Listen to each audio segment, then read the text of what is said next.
அதிமுக முன்னாள் அமைச்சர் சி விஜயபாஸ்கர் வீட்டில் அமலாக்கத்துறை அதிகாரிகள் சோதனை மேற்கொண்டு வருகின்றனர்.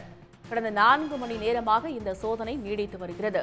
புதுக்கோட்டை மாவட்டத்தில் அவருடைய வீட்டில் சோதனையானது நடைபெற்று வருகிறது. 4 கார்களில் வந்த அமலாக்கத்துறை அதிகாரிகள் இந்த சோதனையில் ஈடுபட்டு வருகின்றனர். மருத்துவக் கல்லூரி மருத்துவமனைகளுக்கு அனுமதி சான்றிதழ் வழங்கியதில் முறைகேடு தொடர்பாக 2022இல் லஞ்ச ஒழிப்புத்துறை அதிகாரிகள் வழக்கு பதிவு செய்த நிலையில் அது தொடர்பாக தற்போது சோதனையானது நடைபெற்று வருகிறது. கடந்த 4 மணி நேரமாக இந்த சோதனை நீடித்து வருகிறது.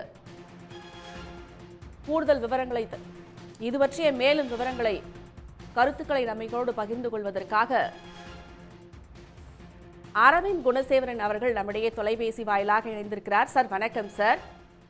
முன்னாள் அமைச்சர் சி விஜயபாஸ்கர் வீட்டில் கடந்த 4 மணி நேரமாக இந்த சோதனையானது நடைபெற்று வருகிறது. உங்களுடைய கருத்து? முன்னாள் சுகாதாரத்துறை அமைச்சர் விஜயபாஸ்கருடைய புதுக்கோட்டை இல்லத்தில் அமலாக்கத்துறையினர் சோதனையில் ஈடுபட்டிருக்கிறார்கள். இந்த வழக்கு என்னவென்றால் 2022ஆம் ஆண்டு தமிழகத்தின் லஞ்ச ஒழிப்பு துறையானது ஒரு வழக்கை விஜயபாஸ்கருக்கு எதிராக பதிவு செய்கிறார்கள். அந்த வழக்கானது விஜயபாஸ்கர் சென்னையை சேர்ந்த ஒரு தனியார் மருத்துவக் கல்லூரிக்கு அனுமதி வழங்கியதில் முறைகேடு என கூறிதான் இந்த வழக்கானது தமிழக லஞ்ச ஒழிப்பு துறையினரால் 2022ஆம் ஆண்டு பதிவு செய்யப்படுகிறது. அந்த வழக்கை முகாந்தரமாக எடுத்துக்கொண்டுதான் தற்போது அமலாக்கத்துறை இந்த விசாரணையை துவங்கியிருக்கிறார்கள். அமலாக்கத்துறையானது சட்டவிரோத பண பரிவர்த்தனை என கூறப்படும் prevention of money laundering act அதன் கீழ் ஒரு வழக்கை பதிவு செய்திருக்கிறார்கள். இந்த வழக்கானது 2022ஆம் ஆண்டு தமிழகத்தின் லஞ்ச ஒழிப்புத்துறை பதிவு செய்த வழக்கின் அடிப்படையில் அமலாக்கத்துறை இந்த வழக்கை பதிவு செய்திருக்கிறார்கள். அதன் அடிப்படையில் தற்போது இந்த விசாரணையானது நடைபெற்று வருவதாகவும் இந்த சோதனையானது நடைபெற்று வருவதாகவும் அமலாக்கத்துறை தரப்பில் தெரிவிக்கப்பட்டுள்ளது.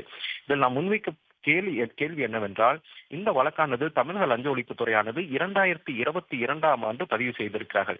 2 வருடம் இந்த வழக்கின் மீது அமலாக்கத்துறை எந்த நடவடிக்கையும் எடுக்கவில்லை. பொதுவாக எந்த ஒரு வழக்கில் பிரிவென்ஷன் ஆஃப் கரப்ஷன் ஆக்ட், அதாவது லஞ்ச ஒழிப்பு சட்டத்தின் கீழ் ஒரு வழக்கு பதிவு செய்யப்படுமாயின், அல்லது 120B கூட்டுச்சதியின் கீழ் பதிவு செய்யப்படுமாயின், அல்லது 420 சீட்டிங் போன்ற சட்டத்தின் கீழ் பதிவு செய்யப்படுமாயின், இது போன்ற சட்டங்கள் அனைத்தும் அமலாக்கத்துறையின் பிரிவென்ஷன் ஆஃப் மணி லாண்டரிங் ஆக்டின் கீழ் உள்ள ஸ்கெடியூல்ட் அஃபென்ஸில் ஒன்றாகும். எனவே ஸ்கெடியூல்ட் அஃபென்ஸ் எங்கெங்கெல்லாம் நடைபெற்று இருக்கிறதோ, பட்டியலிடப்பட்ட குற்றங்கள் எங்கெங்கெல்லாம் நடைபெற்று இருக்கிறதோ அதனை முகாந்திரமாக எடுத்துக்கொண்டு அமலாக்கத்துறையானது சட்டவிரோத பண பரிவர்த்தனை வழக்கில் விசாரணையை துவங்க முடியும். ஆனால் கடந்த 2 வருடமாக இந்த வழக்கின் மீது எந்த நடவடிக்கையும் அமலாக்கத்துறை இருக்கவில்லை.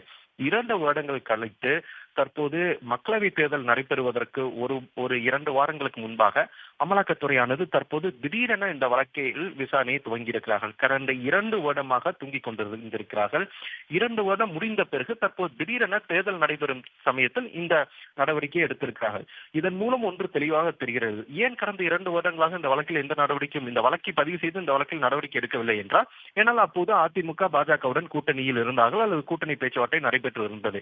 தற்போது கூட்டணி நடைபெறுவதற்கான வாய்ப்பே கிடையாது. ஏனென்றால் நேற்றைய தினம் அதிமுக ஆனது முதற்கட்ட வேட்பாளர் பட்டியலை அறிவித்திருக்கிறார்கள். எனவே தற்போது இனி மேலும் கூட்டணிக்கான வாய்ப்பே இல்லை என்று தெரிந்த பிறகுதான் தற்போது அமலாக்கத்துறை மூலமாக இந்த சோதனை நடைபெறுகிறது என்பதுதான் பல்வேறு அரசியல் கட்சிகளின் குற்றச்சாட்டாக இருக்கிறது. இது வெளிப்படையாகவும் தெரிகிறது. ஏனென்றால் 2022ஆம் ஆண்டு தமிழக லஞ்ச ஒழிப்புத்துறை வழக்கு பதிவு செய்கிறது.